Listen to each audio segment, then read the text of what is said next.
So Danny in our Facebook group asked how to do a effect where you have a photo at the top of your screen, and then as you scroll down, the photo expands. And then when you let go, it shrinks back up. And this is a cool effect. We see it in a lot of apps now.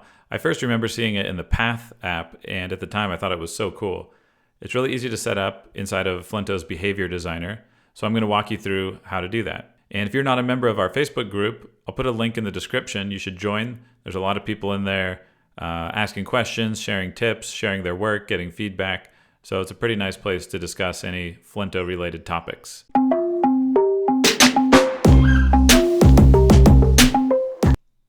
Okay, here's how I've set up my test screen. I've got a photo here. I've got some text here that will scroll. You can see it goes off the bottom. And I've got a white background behind the text. And I've made the background of the screen gray just so that we can tell when we're seeing the background of the screen rather than this white background. First thing I want to do is make the text content scroll. And that's also going to include the white background because I want it to scroll up in a way that it covers over the photo. So I'm going to select these three layers, the two text layers in the background, and click Scroll Group. Now I can open the preview and test out how this scrolls. And you'll see that it clips off, but I actually want it to go over the top of the photo. And so the content size of the scroll group determines where it clips off. Actually, let's take a look at the preview while I adjust this so you can really see what I mean. By adjusting a scroll group size, you actually adjust where it clips off. So I want this to go all the way to the top of the screen. And so now you can see it scrolls all the way up to the top. But I can't scroll down anymore. So let me just adjust the content size, which is the blue rectangle, and make sure that it covers all of the text content. So now you can see that I can scroll all the way to the bottom. And if you make that even bigger, you can scroll past the bottom. And if you make it shorter, then you can't get to the bottom. So that's what that blue rectangle is. Usually you want it to be just below all your content. Okay, so now I can scroll.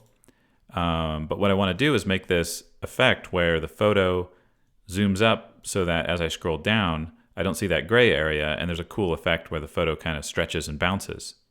So to do that, we'll create a behavior. And this behavior is going to encompass the photo and the scrolling content. So I'm going to select both of these and then click Behavior. In the Behavior Designer, I'll create a new state. And this state is going to have the photo scaled up like this. And I'm going to take it all the way to the bottom because that's going to support the case where I scroll really far down and the content's all the way off the bottom of the screen. But the way this is actually going to work is if you just scroll a little bit, it'll just do like half of this. You'll see what I mean. So how do we get to this state? We get there by scrolling. So I'm going to take the scroll group, select it, click Create Link, and target the new state. So it defaults to scroll gesture when you create a link off of a scroll group, which is what I want. And we'll have to decide the range that you scroll over to get to the new state. And I think that'll be the entire screen will be that range. So realistically, you probably won't scroll over the entire range, but even if you scroll a little bit, you'll see a partial effect. Now, I just realized that I made a mistake, but let's take a look at the preview and see what happens as I scroll.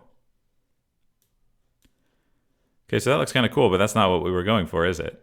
I actually wanted to make it so that when I scroll down, it stretches out. So this range needs to go in the opposite direction because right now, when I scroll up on the content, I'm going through this range. But if I flip this to a negative, so the end value right now is 667, I'm just going to put a negative in front of that and make it negative 667. And you can see now the range shoots off here. That means I start scrolling at scroll position 0 and I end at negative 667, then that's how I'll progress to the other state. So now when I scroll down, that photo zooms up. Okay, but I'm realizing now that it's not the whole screen. It's actually from this point in the screen where the top of the white is to the bottom of the screen. So I have to find out what that distance is. And there's a couple different ways I could measure that, but I can subtract the Y position of the top of this white box from the total screen size. I think that'll get it for me. So let's try that. If I select the white box, its Y position is 306, and the height of the total screen is 667.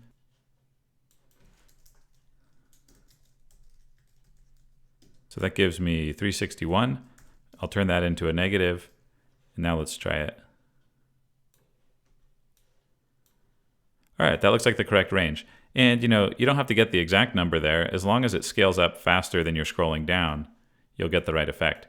And so also notice that this works if I scroll all the way down off the end of the screen, but that's not even really possible on an iPhone because you can't move your finger off the bottom of the screen. But I just went all the way down just to accommodate, even the wildest scrolling. So then I can scroll up that way, and I've got that nice bounce effect. All right, so when I scroll up, this actually works fine. It scrolls over the photo, but Danny in the Facebook group asked how to make it so that it stretches when he goes down, but when he scrolls up, the photo actually scrolls off the top with the rest of the content. And he correctly noted that you can't add an additional scroll gesture to a scroll group, which is kind of what you would need to do. We've got this one that goes up this way, but we would need one that goes down to accommodate pushing the photo off when you scroll normally.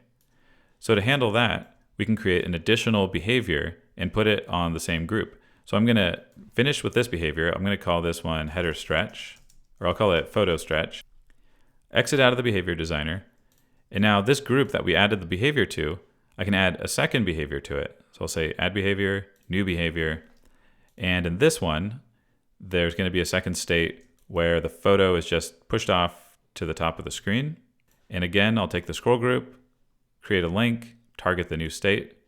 And now all that's left to do is figure out the appropriate range, which is just going to be the height of this photo. So that's an easy one. I can just drag the range down right to the bottom of the photo. And we know that that's the right range because the photo moves exactly off the top of the screen. So it moves up the same distance as its height.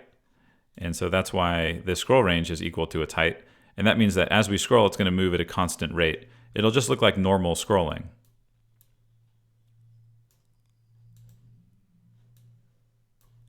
Okay, that works nicely. Now you could do something where maybe we make the range a little smaller and now it's going to move off faster, but then it kind of gets away from you. So what if we make it even bigger? Then it'll move off slowly, which creates a cool parallax effect. So I think I kind of like that the best. You can see that subtle parallax. What if we make that even more extreme? That's pretty fun. I like that effect a lot. And just kind of shows how it's easy to experiment with changing these interactions around visually in the behavior designer. Let me know how that tutorial worked for you in the comments, and let me know if you have any ideas for future tutorials. Your comments are really shaping the types of videos that I create on this channel.